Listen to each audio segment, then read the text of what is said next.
Dear students, आज हम लोग देखेंगे डेरिवेशन ऑफ ओम्स लॉ।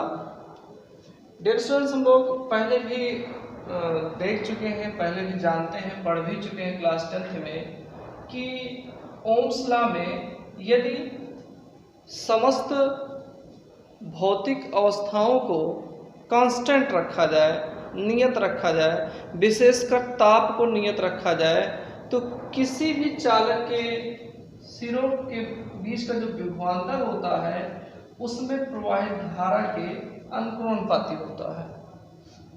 और यहाँ पे जब अनुक्रमणपाती आपका हटता है तो कांस्टेंट आता है, जिसको हम लोग उस चालक तार का प्रतिरोध करते हैं, और इसे हम लोग इस रूप में V = IR के रूप में पढ़ते हैं। यहाँ पर डियर स्टूडेंट्स, हम लोग ये भी देखे थे कि जब किसी धातु तार के लिए और एक कांस्टेंट टेम्परेचर पर भौतिक अवस्थाओं को कांस्टेंट रख के V और I में ग्राफ खींचा जाता है तो हमको एक सीधी रेखा प्राप्त होती है। धातु के लिए हमको एक सीधी रेखा प्राप्त होती है। ये भी ओम के नियम का एक अभिलक्षण है, एक क्वालिटी है। तो फिर से हम ओम के नियम को देख लेंगे। भौतिक अवस्थाएं नियत हो, विशेषकर ताप आपका क्या हो, नियत हो, ताप न चेंज हो। ताप आपका नियत हो तो चालक के सिरों के बीच जो विभवांतर होता है उसमें बहने वाली धारा के क्या होता है, अनुक्रमणपाती होता है। और जब यहाँ पे कांस्टेंट हटता है तो एक यहाँ पे जब अनुक्रमणपाती हटता है तो एक कांस्टेंट आता है, जिसे हम लोग प्रतिरोध कहते हैं।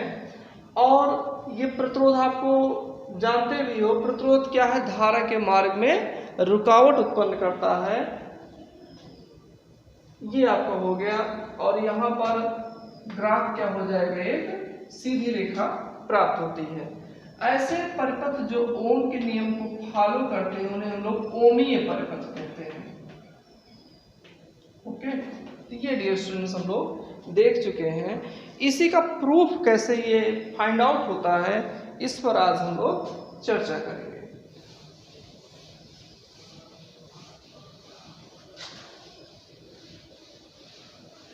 डियर स्टूडेंट्स, हम लोग जानते हैं कि जब किसी चालक तार को बैटरी से कनेक्ट करते हैं तो उसमें करंट फ्लो होता है, और उस करंट का फॉर्मूला आपका ये है, I = NEAVD। इसमें सारे टर्म से आप लोग अच्छे से परिचित हो। यहाँ पर विशेष रोल करंट फ्लो होने में VD का होता है, अर्थात जब VD मिलता है तभी आपका करंट फ्लो होता है, नहीं तो उससे पहले भी आपका धातु में जो होता है मुक्त इलेक्ट्रॉन प्रेजेंट रहते हैं और उनका करंट फ्लो आवेश को एक बिंदु से दूसरे बिंदु तक ले जाने में कोई योगदान नहीं होता है। अब हम इसी VD को काउंट करके यहाँ पर पुट कर देंगे तो हमारा एक रिलेशन बनेगा, जिस रिलेशन से ओम का नियम स्पष्ट हो जाएगा। तो डियर स्टूडेंट ध्यान दीजिए, हम लोग VD को कैसे फाइंड आउट करते हैं। फर्स्ट हम लोग देखे थे कि जैसे ही हम लोग बैटरी से कनेक्ट करते हैं कि इलेक्ट्रिक फील्ड जनरेट होती थी, जिसको हम लोग कहते थे V/L। बिल्कुल सीक्वेंस देखिएगा, इलेक्ट्रिक फील्ड जनरेट हुई, E = V/L। इलेक्ट्रिक फील्ड के कारण प्रत्येक मुक्त इलेक्ट्रॉन पर एक फोर्स लगेगा। इलेक्ट्रॉन का चार्ज E है तो ये आपका हो जाएगा EE, किस फॉर्मूले से, F = QE से। ओके, अब जब हमारा ये फोर्स लग गया तो हमारा इलेक्ट्रॉन क्या होगा, एक्सीलरेट होगा।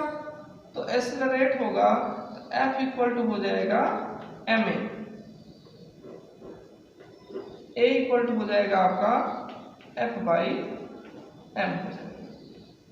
अब डियर स्टूडेंट्स F की वैल्यू यहाँ पुट कर देते हैं। E हो गया आपका इलेक्ट्रॉन का द्रव्यमान m हो गया, E की वैल्यू पुट कर दीजिए, A = हो गया आपका EV/ml। अर्थात एसिलरेटेड मुक्त इलेक्ट्रॉन का जो एक्सेलरेशन है वो क्या होगा, A = EV/ml। डियर स्टूडेंट बहुत ध्यान समझिएगा, हम इस फॉर्मूले से परिचित हैं। हम जब बैटरी से कनेक्ट करते हैं तो electric field equal V/L generate होता है। एक प्रत्येक मुक्त इलेक्ट्रॉन पर फोर्स इतना लगेगा, फोर्स लगेगा तो एक्सेलरेट होगा, एक्सेलरेशन को हम लोग काउंट कर लिए, A = EV/ml हो गया। अब डियर स्टूडेंट ध्यान दीजिए, हम लोग पहले जानते थे कि ऊष्मीय वेग जो हमारा ये अनुगमन वेग होता है ऊष्मीय वेग के साथ मिल जाता है, और वो कैसे मिलता है इसको भी हम लोग देखते हैं। जब आपका एक इलेक्ट्रॉन मुक्त इलेक्ट्रॉन धन आयनों से टक्कर करते हैं तो मान लीजिए इस टक्कर में लिया गया किसी एक इलेक्ट्रॉन के लिए लिया गया समय क्या है, τ1 है, और एक्सीलरेशन क्या है स्टूडेंट्स, a है, तो इसके द्वारा तय की गई दूरी a τ1 हो जाएगा। अच्छा, ये तय की गई दूरी जरा ध्यान दीजिए आप लोग कि जब किसी धातु में मुक्त इलेक्ट्रॉन जब बैटरी से नहीं कनेक्ट करते हैं तो वो रेंडमली इधर उधर मूवमेंट करते हैं और उनका आवेश को एक बिंदु से दूसरे बिंदु तक ले जाने में कोई योगदान नहीं होता है। लेकिन जब हम इलेक्ट्रिक फील्ड बैटरी लगाकर जब उनको एक इलेक्ट्रिक फील्ड अप्लाई कर देते हैं, इलेक्ट्रिक फील्ड लग जाने के कारण इलेक्ट्रॉन इलेक्ट्रिक फील्ड की विपरीत दिशा में मोशन करते हैं। और ये मोशन कैसे करते हैं, मान लीजिए ये इलेक्ट्रॉन, यहाँ पर कोई इलेक्ट्रॉन है, दो पॉजिटिव आपके धन आयन है, इनसे ऐसे यहाँ पे आके स्पीड से टकराया, टकराने के बाद क्या होगा, टकराने के बाद ये फिर एक किसी दूसरे से टकराएगा और दूसरे से टकराने समय जैसे दूसरे से टकराने जाएगा, अब इलेक्ट्रिक फील्ड की विपरीत दिशा में वो एक्सीलरेट भी हो जाएगा डियर स्टूडेंट्स, इलेक्ट्रिक फील्ड की विपरीत दिशा में एक्सीलरेट भी हो जाएगा। अर्थात पहले उसकी स्पीड 0 रहेगी, लेकिन पहले उसकी स्पीड हम ऊष्मीय वेग पहले कुछ स्पीड रहेगी, लेकिन जो स्पीड हमको आवेश को एक बिंदु से दूसरे बिंदु तक ले जाने के लिए चाहिए वो स्पीड हम लोग क्या मान लेंगे, उसकी क्या रहेगी, 0 रहेगी। तो उसमें जो स्पीड जनरेट होगी जिससे हमारा चार्ज एक बिंदु से दूसरे बिंदु तक जाएगा वो क्या हो जाएगा, a τ1, अर्थात वो a τ1 दूरी क्या करेगा, तय करेगा। अब एक्सीलरेशन चूंकि बैटरी जुड़ा हुआ है, इलेक्ट्रिक फील्ड सारे मुक्त इलेक्ट्रॉन के लिए सेम है, तो एक्सीलरेशन सबके लिए सेम होगा, लेकिन दो धनायनों के बीच जो टक्कर होगा मुक्त इलेक्ट्रॉन का वो सबका डिफरेंट होगा और सबका अपना ऊष्मीय वेग भी डिफरेंट होता है। इसलिए जो फाइनल स्पीड हो जाएगी ऊष्मीय वेग में ये स्पीड ऐड हो जाएगा, a τ1। अर्थात किसी मुक्त इलेक्ट्रॉन की आवेश को एक बिंदु से दूसरे बिंदु तक ले जाने में जब हम बैटरी से कनेक्ट कर देते हैं तो फाइनल स्पीड क्या जाती है, ऊष्मीय वेग में ये वाली एक्सेलरेटेड जो वेग है ये क्या होता है, ऐड हो जाता है डियर स्टूडेंट्स। और मान लीजिए ये उसमें n इलेक्ट्रॉन है, n मुक्त इलेक्ट्रॉन है, तो n मुक्त इलेक्ट्रॉनों का जो अनुगमन वेग हो जाएगा dear students u1 a τ1 plus u2 a τ2 um plus a τm हो जाएगा बाई m हो जाएगा। हम लोग Vd को निकाल लेते हैं um plus u2 um by m। उसके बाद डियर स्टूडेंट्स यहाँ से a कॉमन हो जाएगा, τ1 plus τ2 plus τm by m। हम लोग प्रीवियस वीडियो में देख चुके हैं ऊष्मीय वेग, स्टार्टिंग में जो इलेक्ट्रॉनों का वेग होता है वो क्या होता है डियर स्टूडेंट्स, 0 होता है, उसमें वेग क्या होता है, 0 होता है, प्लस a हो गया। और ये दो टक्करों के बीच का समय है, और इन समय को जब हम जितने टक्कर हुए हैं इलेक्ट्रॉनों की संख्या से हम भाग दे देते हैं मुक्त इलेक्ट्रॉनों की संख्या से, तो ये हमारा इंटरेस्टिंग सा रहता है श्रांतिकाल, इसको हम लोग टाउ कहते हैं। औसत समय को हम लोग क्या कहते थे डियर स्टूडेंट्स, श्रांतिकाल कहते हैं, a टाउ हो गया आपका। तो हम लोगों का वेग क्या आ गया, हम लोगों का अनुगमन वेग आ गया Vd = a टाउ। अब डियर स्टूडेंट्स ये हम लोग पहले से फाइंड आउट कर चुके हैं, तो Vd हो जाएगा हम लोगों का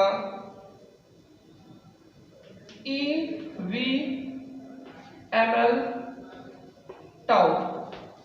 ये आपको, इसको आप ऐसे भी लिख सकते हैं dear students, E V by L को हम लोग ई कहते हैं ना, ई एम टाउ।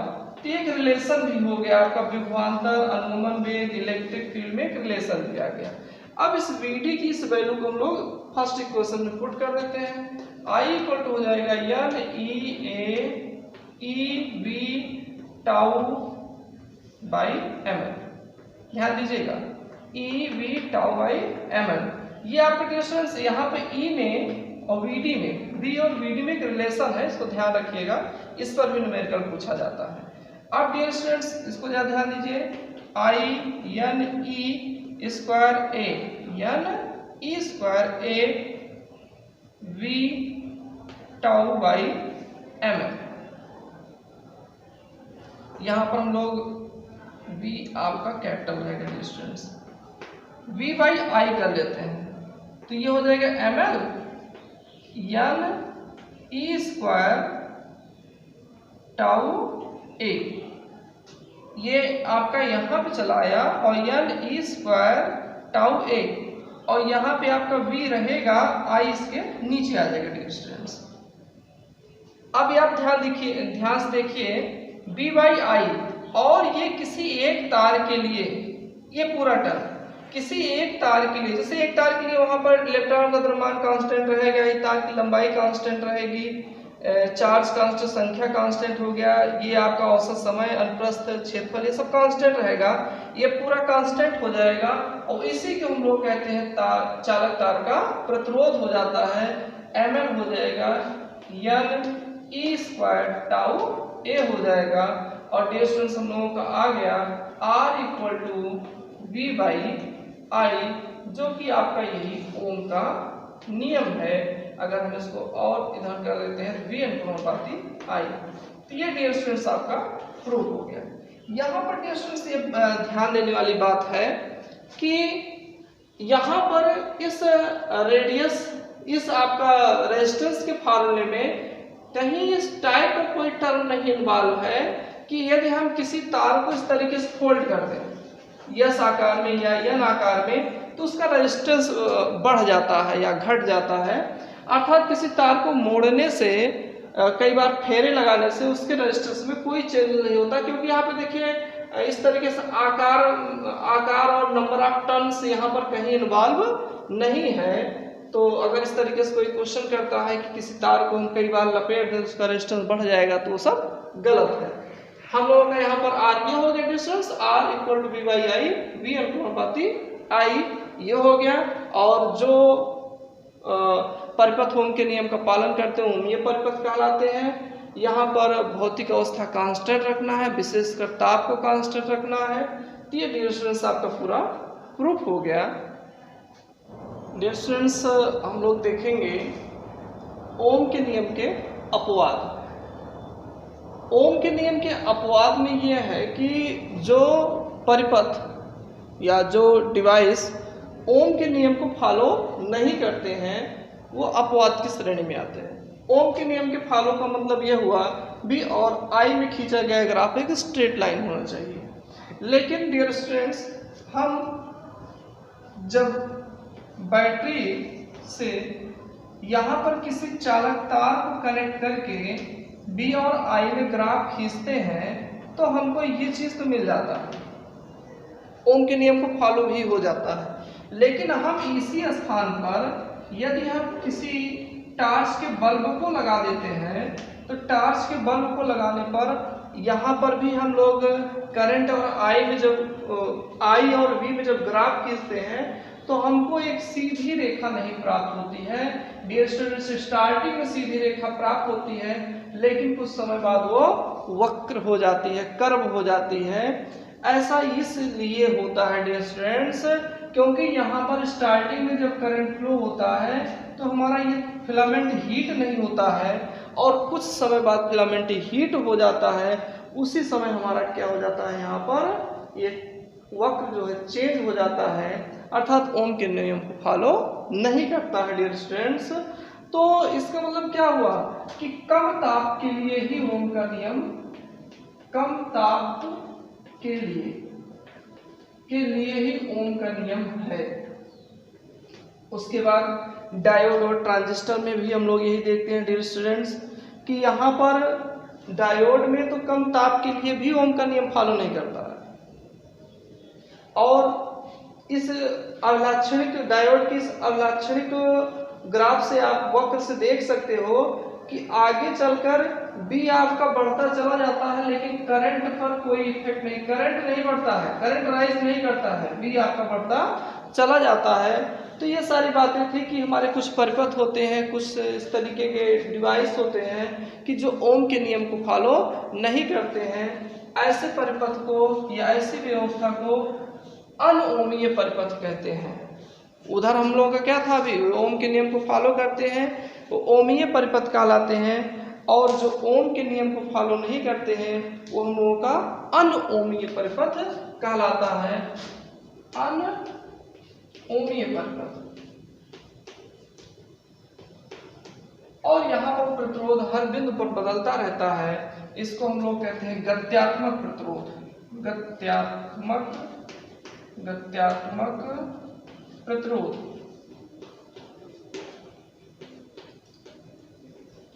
गत्यात्मक प्रतिरोध हो जाता है delta we by delta I. Delta we अर्थात ये पी एस और डेल्टा आई क्या हो जाएगा, क्यू एस। तो गत्यात्मक प्रतिरोध हो जाता है P S by Q S. तो ध्यान रखिएगा डियर स्टूडेंट्स, ये लोग क्या करते हैं कि अनओमीय परिपथ क्या होता है। ये टार्च का बल्ब है, इसका ग्राफ है, यहाँ पे डायोड का है, अर्थात जो ओम के नियम को फॉलो नहीं करते हैं। तो ओम का ये आपका क्लियर हो गया। वैद्युत चालकता, विशिष्ट प्रतिरोध और विशिष्ट चालकता। वैद्युत चालकता क्या होता है, अभी हम लोग देखें प्रतिरोध।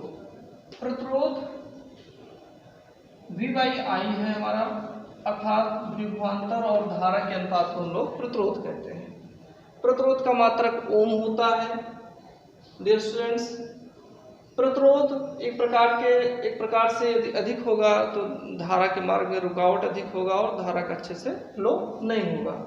इसी प्रतिरोध के व्युत्क्रम को ही हम लोग क्या कहते हैं, वैद्युत चालकता कहते हैं डियर स्टूडेंट्स। प्रतिरोध के व्युत्क्रम को हम लोग वैद्युत चालकता कहते हैं। तो वैद्युत चालकता इक्वल टू हो जाएगा डियर स्टूडेंट्स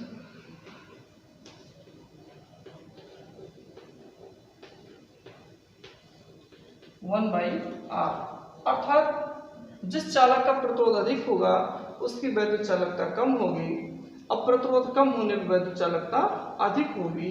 इसका मात्रक जो होता है वैद्युत चालकता का मात्रक ओम इनवर्स हो जाता है स्टूडेंट्स, ओम इनवर्स या प्रति ओम हो जाता है। इसको साइमन भी कहते हैं, साइमन भी कहते हैं इसी के मात्रक को। और आप लोग ओम को इंग्लिश में OHM कहते हैं, इसलिए इसके मात्रक को मो भी कहा जाता है और इंग्लिश हो जाती है MAHO। जैसे यहाँ पे उल्टा हम लोग किए, ऐसे सारे मात्रक भी हमारे क्या हो गए, उल्टे हो गए। अर्थात प्रतिरोध के व्युत्क्रम को हम लोग क्या कहते हैं, किसी चालक की वैद्युत चालकता कहते हैं डियर स्टूडेंट्स। नेक्स्ट हम लोग देखेंगे विशिष्ट प्रतिरोध। विशिष्ट प्रतिरोध होता है rho equal to E by J dear students.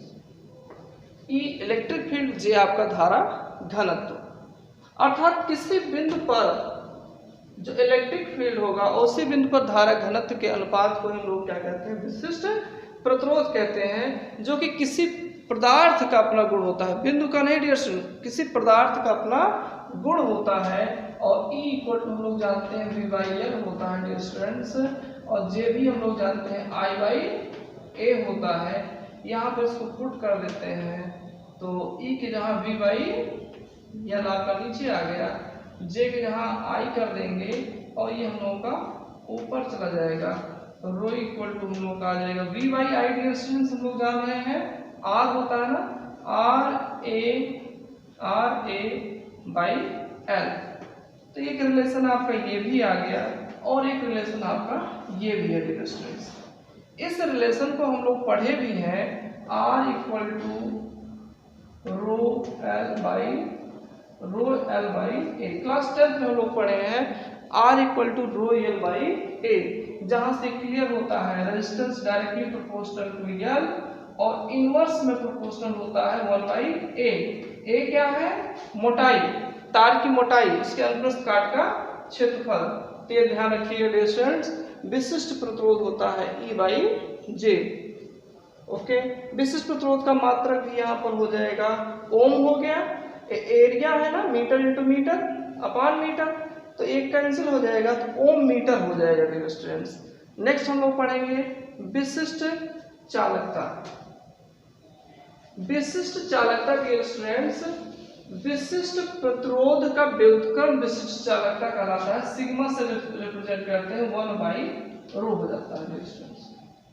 विशिष्ट चालकता का जो व्युत्क्रम होगा, विशिष्ट प्रतिरोध का जो व्युत्क्रम होगा क्या कहलाएगा हम लोगों का? विशिष्ट चालकता कहलाएगा। Sigma equal to 1 by rho हो जाएगा डियर स्टूडेंट्स, को ध्यान रखिए आप लोग, और मात्रक भी वैसे आपका चेंज हो जाएगा।